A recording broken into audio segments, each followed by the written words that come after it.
Hello भाइयों, मैं अभिषेक कुमार सिंह और आपका बहुत बहुत स्वागत करता हूं अपने यूट्यूब चैनल एजुकेशन विद्यापीठ में। फ्रेंड्स, इससे पहले हम लोग क्लास 9th का फर्स्ट चैप्टर मोशन कंप्लीट कर चुके हैं। अब हम अगला चैप्टर पढ़ेंगे, force and law of motion.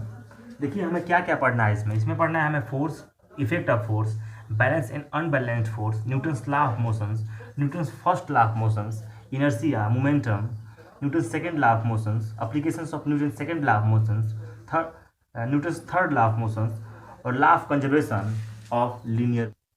यही टॉपिक्स को हमें पढ़ाना है। सबसे पहले पहला टॉपिक हम देखते हैं फोर्स। फोर्स क्या होता है? तो देखिए, आप लोग भी जानते हैं फोर्स क्या होता है, बल क्या होता है। बहुत हम लोग प्रतिदिन हम बल का यूज करते हैं, इस्तेमाल करते हैं। जैसे हम दरवाजों को खोलते हैं, पुश करते हैं या पुल करते हैं, उसमें भी हम बल लगाते हैं। कोई भी कार्य करते हैं उसमें बल लगाते हैं, वर्क करते हैं। वर्क कैसे कैसे होता है? जब बल लगाते हैं तभी वर्क होगा। हम लोग प्रतिदिन बहुत सारा काम करते हैं बल के साथ। चलिए इसका रिविजन हम देखते हैं। इसका रिविजन हमारा हो जाएगा फ्रेंड्स। पुल और push on the body is called force. मतलब धक्का या खिंचाव को किसी वस्तु पे हम बल कहते हैं। मतलब अगर कोई वस्तु है, किसी वस्तु पे बल के कारण उसके अवस्था में अगर हम परिवर्तन कर देते हैं, बल के कारण उसके अवस्था में अगर हम परिवर्तन कर देते हैं, उसे ही बल कहते हैं। किसी वस्तु के अवस्था में परिवर्तन को हम बल कहते हैं। किसी वस्तु की अवस्था में तभी परिवर्तन होगा जब बल लगेगा।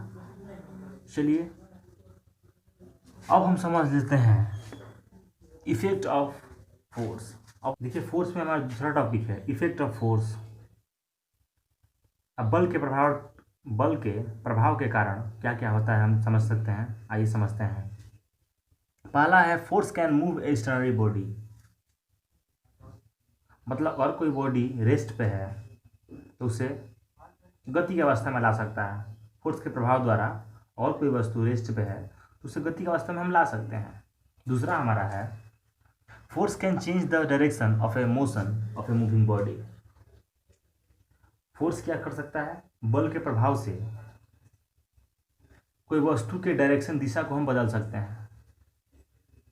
एग्जाम्पल समझ सकते हैं कि अगर दरवाज़ा बंद है, उसको अगर खोलते हैं तो उसका डायरेक्शन क्या हो जाएगा? बदल जाएगा। अगर हम बाइक चला रहे हैं तो अगर हैंडल पर हम फोर्स लगाते हैं तो जिधर चाहेंगे, जिस दिशा में चाहेंगे उस दिशा में हम चले जाएंगे। और तीसरा हमारा है force can change the shape and size. और बल के कारण, बल के प्रभाव के कारण किसी वस्तु के आकार और आकृति में हम परिवर्तन कर सकते हैं। जैसे हमें मिल गया एक गुब्बारा, गुब्बारा में हमने हवा भर दिया, तो अगर उसे हम प्रेशर देकर दबाएंगे, बल उस पर अगर हम लगाएंगे तो जैसा चाहेंगे वैसा आकृति दे सकते हैं हम। कुम्हार भाई जो बल लगा के जो घड़ा होता है, घड़ा का आकृति कैसा है, जैसा चाहेंगे वैसा बदल सकते हैं। चलिए उसके बाद हमारा है फोर्स कैन चेंज द, और उसमें हमारा लास्ट टॉपिक है हमारा force can change the speed of body. इसका मतलब ये हुआ कि बल के प्रभाव से किसी वस्तु के चाल में भी हम परिवर्तन कर सकते हैं। बल के प्रभाव से किसी वस्तु के चाल में भी हम परिवर्तन कर सकते हैं। इसका मतलब ये हुआ, इसका मतलब कि अगर हम बाइक चला रहे हैं तो अभी अगर 20 मीटर पर सेकंड के वेग से हम जा रहे हैं, जैसे एक्सीलरेटर हम लगाएंगे, दबाएंगे तो 20 से हमारा 30 भी हो सकता है, 20 से हमारा 30 मीटर पर सेकंड भी हो सकता है। तो बल के प्रभाव के कारण हम उसके दिशा में परिवर्तन कर सकते हैं, उसके चाल में भी परिवर्तन कर सकते हैं, उसके आकार में भी परिवर्तन कर सकते हैं, और वस्तु रेस्ट में है तो उसको मूव में भी हम ला सकते हैं। चलिए हेलो भाइयों, आइए हम समझते हैं बैलेंस्ड फोर्स और अनबैलेंस्ड फोर्स। जो हमारा है संतुलित बल और असंतुलित बल। अब समझिए संतुलित बल क्या होता है। यदि कोई वस्तु संतुलन की अवस्था में हो उसे संतुलित बल कहते हैं। आइए इसका डिफिनेशन देखते हैं हम। On the resultant of all the forces acting on body is zero are now as balanced force. यदि कोई वस्तु जिसका परिणामी बल जीरो हो, शून्य हो, उसे हम संतुलित बल कहते हैं। आइए इसको एग्जाम्पल से समझते हैं। जैसे हमने एक बुक ले लिया है अपने हाथों में। अब समझिए हमने क्या किया है, एक बुक ले लिया है। तो अब बुक मैंने अपने हाथों में लिया है और ये बुक हमें प्रेशर दे रहा है नीचे जाने के लिए। क्यों? ग्रेविटी की वजह से।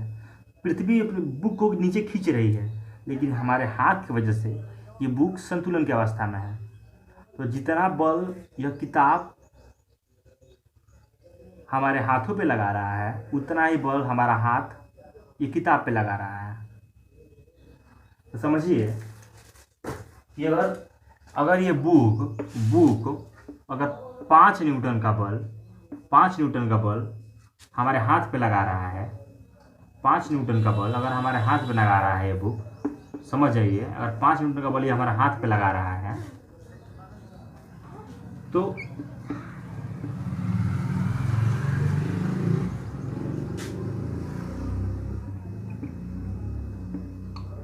इधर से भी 5 न्यूटन बल उसके बुक पे लगाया जा रहा है, जिससे क्या हो रहा है, अगर नेट बल हम निकालें F equal F1 plus F2 अगर निकाला जाए तो ये हमारा क्या होगा, 5 प्लस माइनस 5। तो ये हमारा हो जाएगा F इक्वल 0। तो नेट बल होगा वो क्या होगा, नेट बल 0 हो जाएगा। हेलो भाइयों, अब हमारा दूसरा उसी में टॉपिक है अनबैलेंस्ड फोर्स, मतलब असंतुलित बल। अब असंतुलित बल क्या होता है ये समझ लेते हैं इसको। इसका हमारा डिफिनीशन है, if the net force, resultant force, total force of the number of a forces acting on a body is not zero, that the force are now as unbalanced force. मतलब कहता है यदि एक वस्तु का परिणामी बल अगर शून्य नहीं होता है, मतलब वो असंतुलित की अवस्था में है, जो बल होगा वह असंतुलित बल होगा। देखिए अब परिणामी क्या होता है इसको समझ लेते हैं अच्छे से। समझिए कि एक बॉडी है, बॉडी नहीं है, ये एक ऑब्जेक्ट है। इस पे मैंने 10 न्यूटन बल लगा दिया, इधर से लगा दिया 5 न्यूटन बल, इधर से लगाया है 10 न्यूटन बल, इसको है F1 बोल दीजिए, ये बोल दीजिए F2। तो टोटल F नेट इक्वल हमारा हो जाएगा F1 प्लस F2। तो F नेट इक्वल हमारा हो गया ये 10 प्लस ये क्या है, इधर विपरीत दिशा में लग रहा है तो माइनस होगा, -5 इक्वल F नेट इक्वल हमारा हो गया +5। इसका मतलब ये हो गया कि इधर से 10 न्यूटन का बल लग रहा है और इधर से 5 न्यूटन का बल लग रहा है, उसके बावजूद भी जो ये ऑब्जेक्ट है इसी दिशा में जाएगा। जिधर ज़्यादा बल लग रहा है उसी दिशा में क्या होगा, वो ऑब्जेक्ट जाएगा। लेकिन उसके साथ क्या हो रहा है, उसके साथ यही हो रहा है कि उसका जो वेलोसिटी उसका पहले था वो वेलोसिटी नहीं रहा, अब उसका वेलोसिटी घट गया है। मतलब अनबैलेंस्ड फोर्स में यही होता है कि जो उसका परिणामी बल होता है, जो उसका रिजल्टेंट फोर्स होता है, वो क्या होता है, वो शून्य, जीरो नहीं होता है। और बैलेंस्ड फोर्स में जो परिणामी बल था वो शून्य होता था। आइए एक और एग्जांपल समझ लेते हैं। समझिए कि एक रोलर है, एक रोलर